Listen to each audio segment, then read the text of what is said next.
Сега, колку што времето ќе ни дозволи, ќе преминеме на следната Павлова проповед во делата на апостолите.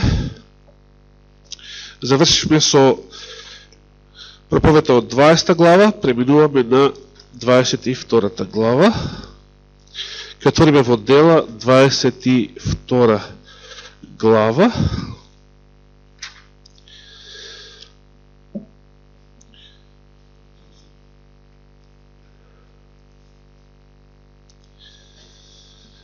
Со 22 глава веднаш почнува Павловата проповед, кажана или изговорена на исто така едно невообичаено место, иако сепак славно место, во храмот,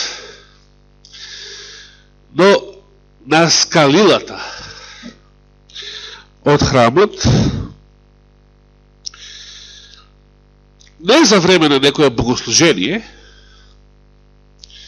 како во редовните богослуженија во синагогата и во храмот, имало повеќе синагоги во разни места по внатрешниот Трен,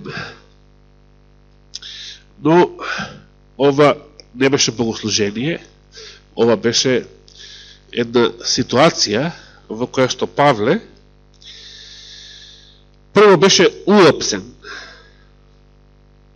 како што значи му беше проречено од страна на Светиот Дух, зашто говореше пред старешините од Азија во Милет, како што му прорече и пророкот Агав во црквата во Кесарија, кога веќе беше пристигнат во Јудеја, значи на приморскиот град,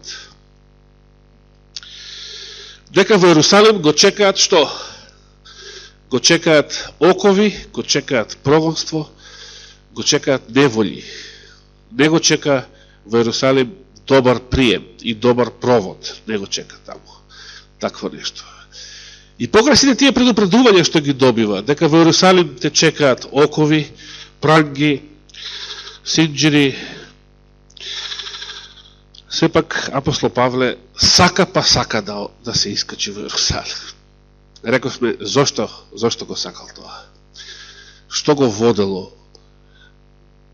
Ако ја исклучиме материјалната помош, материјалните дарови што ги носел со себе од сите цркви во диаспората и сите цркви што ги основал кај народите за браќата и сестрите во Јудеја.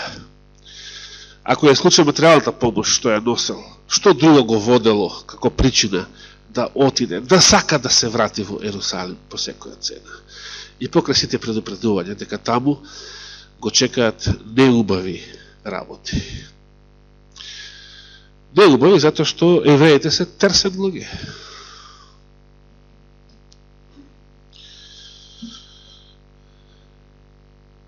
Особено тогаш.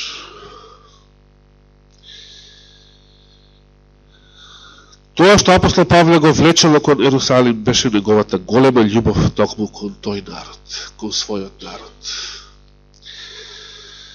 Што вели на едно место во Римјаните, кога би можел, значи, апостол Павле би бил спремен, како Мојсей, што бил спремен на времето, да се трампа својот вечен живот да го загуби, тој да биде загубен за вечност. Зашто? За кој да се спаси? Се сеќавате на тие збори? За неговиот народ да се спаси. Толку му било мака, толку му било тешко, што Израел се наоѓа во слепотија. Толку му било мака избраниот народ да не го препознае Месија, избраниот народ да не го препознае Христа, избраниот народ да не го прифати Христа, избраниот народ да го, не само да го отфрли, туку и да го распе и да го убие Христа. Римјаните 9 глава, од првиот да читаме до 5 стих, например. Ова е само еден вовет во Павловата проповед од 22 глава. Кажана пред еврејската толпа, која што сакала да го растргне како диви зверови. Откако беше уапсен. Всушност, кога беше уапсен од страна на римската стража, беше на тој начин спасен од растргнување, од своите. Римјаните 9 глава, од 1 до 5 стих. Ви зборувам вистина во името на Христос, не лажам. Тоа го сведочи мојата совест во Светиот Дух. Што? Дека има голема тага и непрестајна болка во моето срце. Покрај сите проблеми што ги имал сведочејки и мисионирајки во странските земји, апостол Павле цело време во своето срце носел голема тага и непрестана болка. И сега третиот, зашто повеќе би сакал јас да бидам проклет и одвоен од Христос, еве го тоа, како Мојсей што бил спремен да се откаже и од вечниот живот. Само Господ да го сочува Израел, да не го погуби како што сакал, како што предложил. Повеќе би сакал јас да бидам проклет и одвоен од Христос за браќата своји, моите сродници по тело. Ево, ова се вика љубов. Ова се вика љубов. Бидејќи кога Христос пострада на крстот за нас, тоа го направи.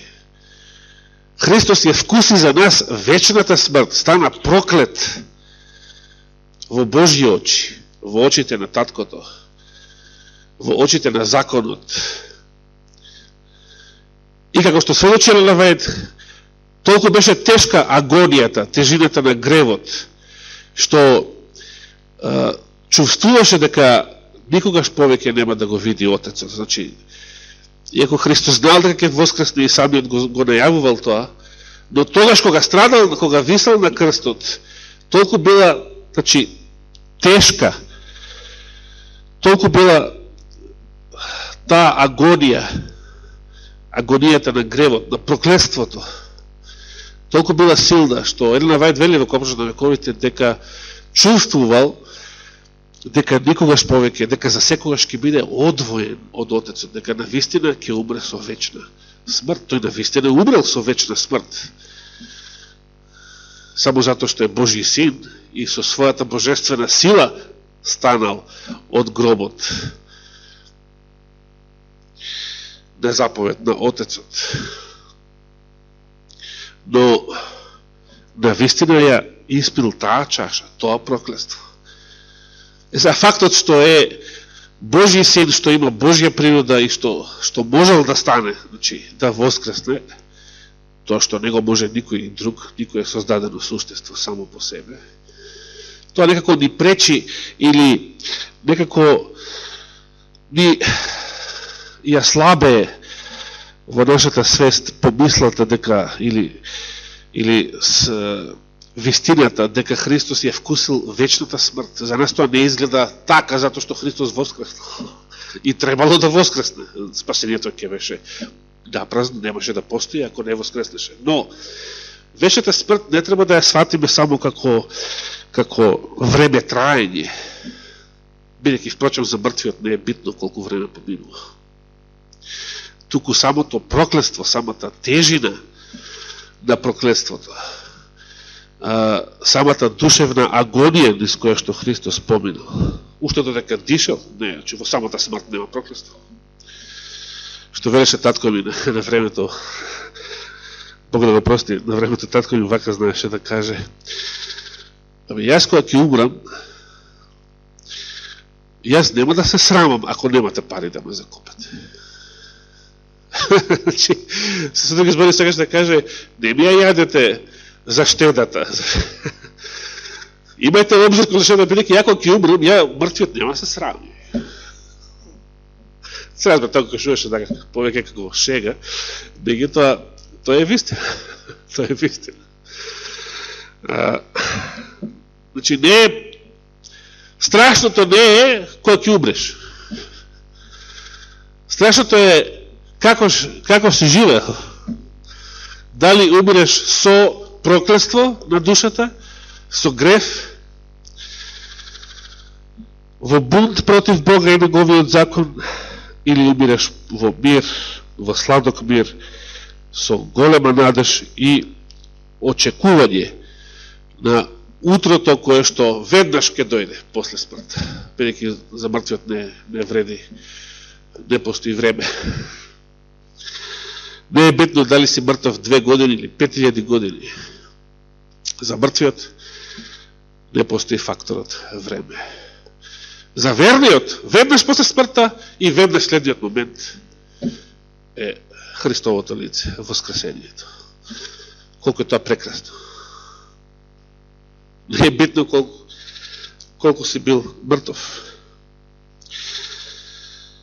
И 4 и 5 стих само да ги дочитам. Тие се израелци, значи браката негови по тело, за кој што попрво би сакал тој да биде проклет и да го загуби вечниот живот, за тие да бидат спасени.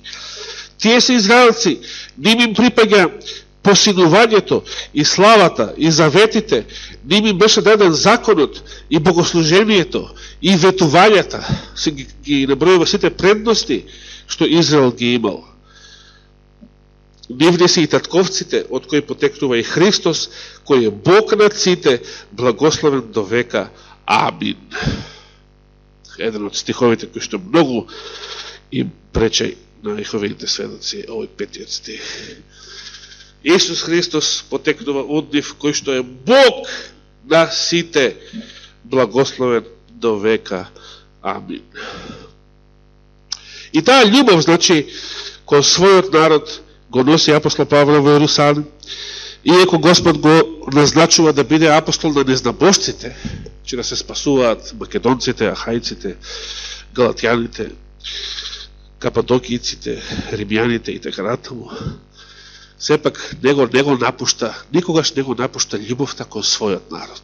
И желбата, ако може некако да му последучи на својот народ, ако може некако и да придонесе и тој за тие да се обратат, тие да се спасат. Таа љубов го води апостол Павле до Јерусалим. Тој, како што го нареков минатата сабота, вистински патриотизам. Бидејќи патриотизам без Бога и без вистината и без верата е еднакво на нула.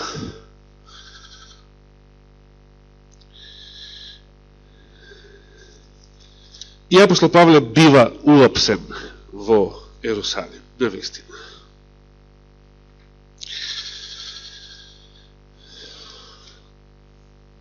Како бива улапсен? Би сакал да се задржиме вечерва на некои моменти, бидејќи самата содржина на проповедта ќе обработуваме, ако даде Господ, веќе од следната сабота. Апостол Павле пристигнал во Јерусалим, се среќава со Јаков, братот Господов, како прв епископ на матичната црква. И останатите старешини, вели таму 17 стих од 21 глава, кога пристигнахме во Јерусалим, браќата не примија со радост, прво лице множина. Што значи тоа? Апостол Лука го пишува тоа, значи и тој бил таму, и тој бил со нив на тоа патување и на тоа пристигнување во Јерусалим. Браќата не примија со радост. Добро, го скокаме тој дел, целиот дел, кој што зборува за тоа каква дилема имале верниците во Јудеја, христијаните од еврејско потекло, и колку биле смутени и разочарани од сите, казала, од сите клевети што се ширеа против апостол Павле, сите гласини дека овој човек зборува против законот, дека овој човек го отпадува Израел, дека овој човек е Бог да чува. Чувајте се од него. Па му предлагаат да принесе жртви во храмот, да се очисти според еден старозаветен обред, заедно со други верници, за да докаже дека тоа навистина се лажни гласови. И сега тоа поминува, и што се случува? 27 стих вели, кога требаше да се свршат 7 дена за тоа очистување, значи, во храмот, азиските јудејци, значи некои јудејци што беа дојдени од диаспората исто, што живееле таму, што го знаеле Павле од таму, каде што тој мисионирал, кога проповедал по нивните синагоги и потоа исфрлен од нив, кога ги основал првите христијански цркви во тие градови, во тие места. Штом го видоа во храмот, што се случи? Експлозија се случи. Го побунија целиот народ и ставија раце на него, викајки: луѓе израелци, помогнете! Овој човек насекаде учи против народот, значи против евреите, против законот, против ова место, значи против храмот. А освен тоа, ова е најинтересниот дел, особено за брат Рече, и грци воведе во храмот и го оскверни ова свето место. Тоа само затоа што вели 29 стих: бидејќи пред тоа во градот го беа виделе со ефесијанецот Трофим и мисле дека Павле го вовел во храмот. Значи, Павле го виделе со некого во чаир и мислеле дека со него заедно влегле овдека во црква, например. Така тоа ќе му дојде, само што да, Павле бил во друштво и со доктор Лука, и со Трофим, и со други кои што не биле евреи, христијани, но не биле евреи, но со нив бил во друштво во градот, по улиците на Јерусалим, по чаршијата, така да се изразим по турски. Не значи дека ги вовел во храмот. Меѓутоа, кога постои клевета, кога е во прашање лажно сведоштво, не е лошо, бидејќи досегашните обвиненија беа лажни, дека Павле зборува против законот, дека Павле зборува против храмот, дека Павле зборува и учи против народот, значи ги мрази евреите, ој е антисемит. Сето тоа беа лажни обвиненија. Па сега кога изрекува толку тешки, а лажни обвиненија, не е на одмет да се дозачини тоа со уште една лага, дека навистина ги вовел необрезаните верници во храмот.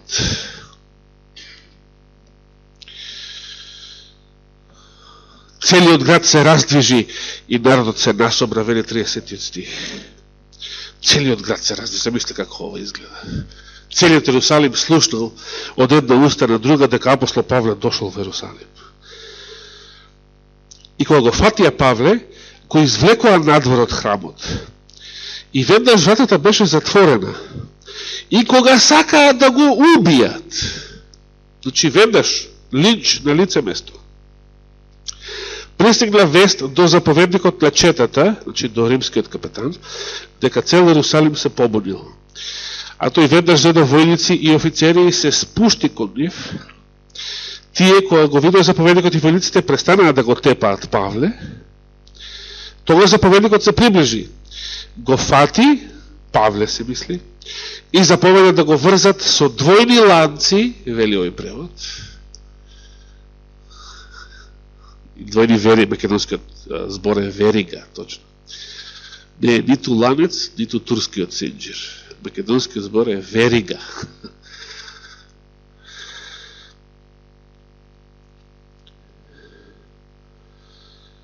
Зошто двојни?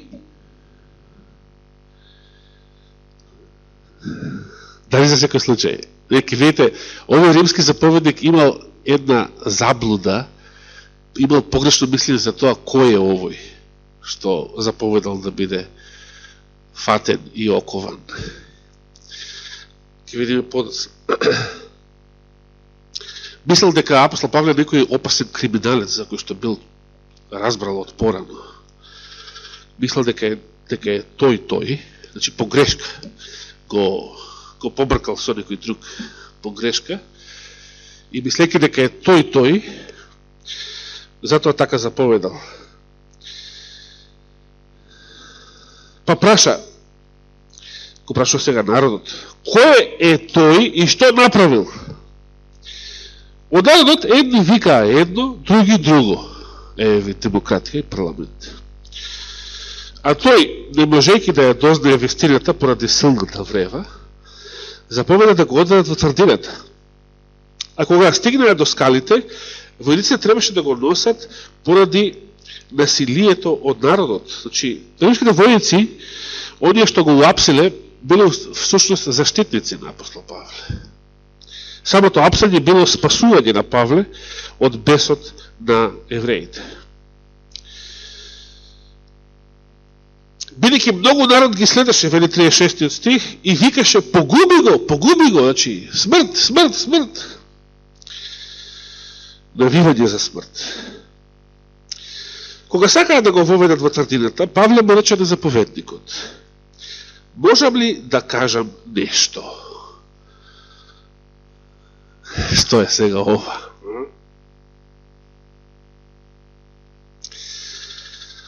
Што побрал апостол Павле?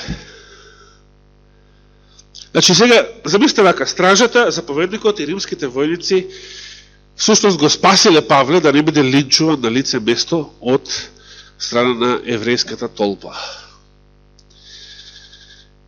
И сакаат да го внесат внатре во тврдината Антонија, која што се издига над храмот.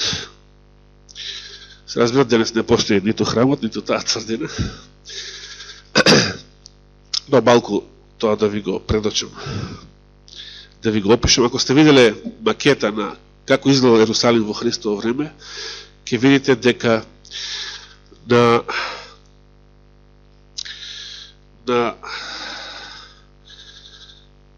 тој ќе му дојде северо-западната страна од храмот, се наоѓала на повисоко место тврдината Антонија, која што била римската резиденција на римските прокуратори и наместници кога доаѓале да престојуваат во Ерусалим, особено само за големите празници, кога имало многу народ, многу евреи од диаспората се собирале во Ерусалим и морало да има и многу војска за да се контролира таа толпа. Бидејќи евреите кои сега и тогаш се експлозивна смеса. Многу лесно се бунтуваат. Тешко било да се контролираат. И покрај ќотокот што го изел, и покрај бесот со кој што се соочил, апостол Павле понатаму има љубов кон својот народ, замислете. И затоа пред да влезат во тврдината, значи пред да се изгуби од очите на оние што му ја посакуваат смртта, тој сака да искористи шанса да му биде дозволено, бара дозвола од заповедникот, да може да се обрати на тој џган, на таа публика, за да им сведочи, да им каже нешто. Замислите. Ова само затоа што чувствувал толку голема љубов кон својот народ, иако бил толку бесен и непријателски настроен против него. Значи, место да гледа како да спаси жива глава и што поскоро да влезе во тврдината, апостол Павле им вели на своите стражари, римските војници и на заповедникот: почекайте, дали може да кажам нешто, дали може да се обратам, дали може да му прозборам на овој народ позади мене, да им се обратам, бара на овој невообичаен начин, бара прилика за проповед, бара прилика за сведоштво.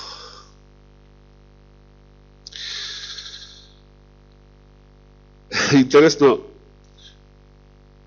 на кој јазик апостол Павле го прашал римскиот заповедник дали може да се обратам на народот.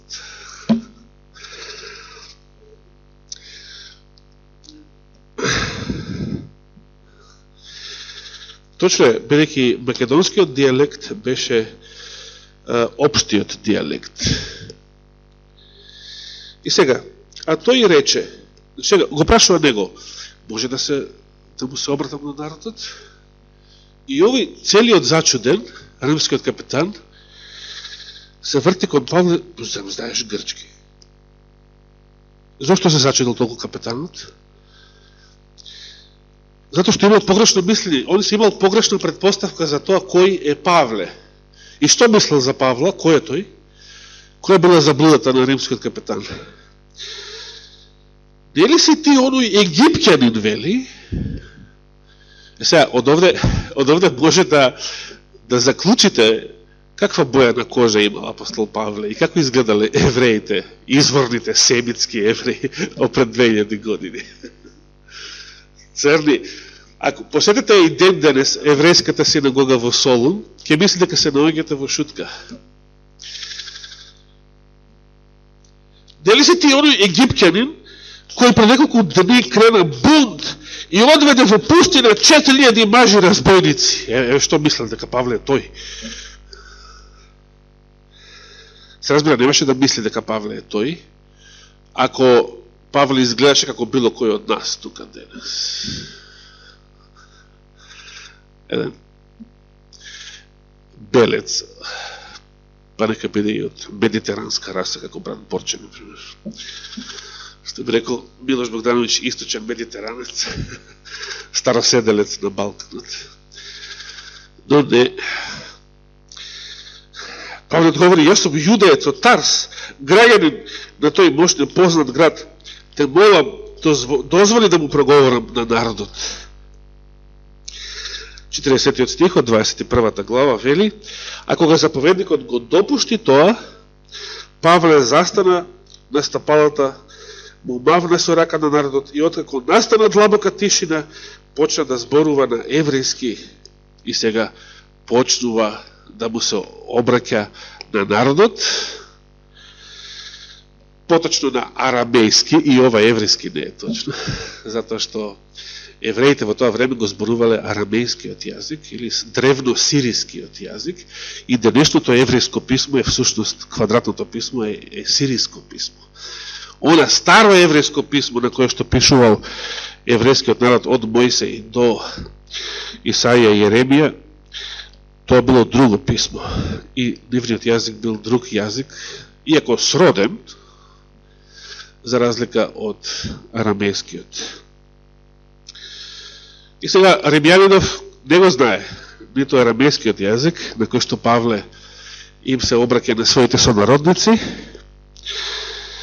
и нема да разбере што Павле секи им каже во 22 глава, во таа своја проповед, до еден момент кога повторно толпата ќе збесне и ќе ја прекине неговата проповед. Но, со самата содржина на проповедта ќе се занимаваме, рековме, следната сабота, ако даде Господ живот и здравие. А јас би сакал пред да завршиме за денес, да ве подсетам на прашањето што ви го поставив како домашна задача минатата сабота. Се секавате на прашањето? Добро, Борче се секава. Ја ќе го повторам и нема сега да го одговарате, ќе го одговарате исто така следната сабота, ако даде Господ живот и здравие. Значи, во 20 глава, кога проучувавме минатата сабота, апостол Павле во 35 стих од 20 глава цитира Христови зборови, обркајќи им се на старешините од Ефес и другите цркви во Азија.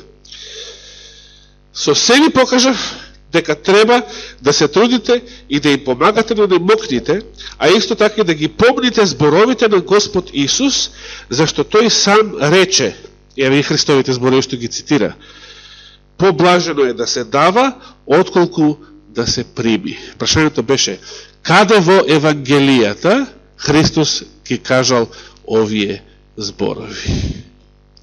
И сега, за да го одговорите ова прашање, ви дозволувам и употреба на сите технички помагала, интернет, конкорданси, вештачка интелигенција, се. Обидете се да го проедете точниот одговор. Каде Христос во Евангелијата ги кажал овие зборови што апостол Павле ги цитира? Поблажено е да се дава, отколку да се прими, и ако даде Господ живот и здравие, ќе го одговори прашањето следната сабота.